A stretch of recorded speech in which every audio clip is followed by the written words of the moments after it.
Hey guys, JaypeHD here, back with another tech video.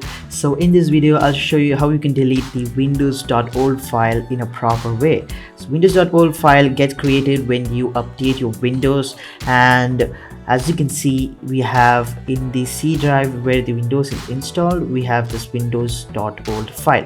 You cannot delete it just like that. It's not going to delete all the files. One thing you need to do is go to the properties of the C drive, and here you will find a new option called disk cleanup. So we're going to use this option to properly delete the file.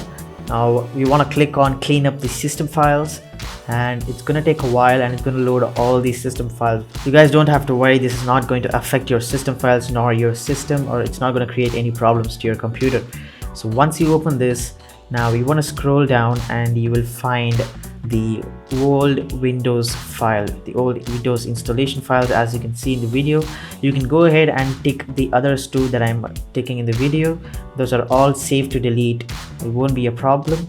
So once you tick all of the files, you can go ahead and click on OK. If you just want to remove the Windows.Old file, just click the old Windows installation option alone, and once you click OK, it's definitely going to take a lot of time. It took me around 20 to 25 minutes.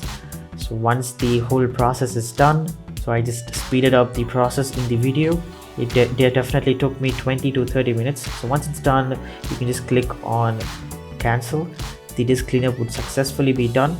So if I go into my local disk C, which where the Windows is installed, as you can see, Windows.Old is not there, and I have just got up the space that Windows.Old was taking up. So this is one proper and the safest way to delete Windows.Old, to make sure you don't delete any other system files.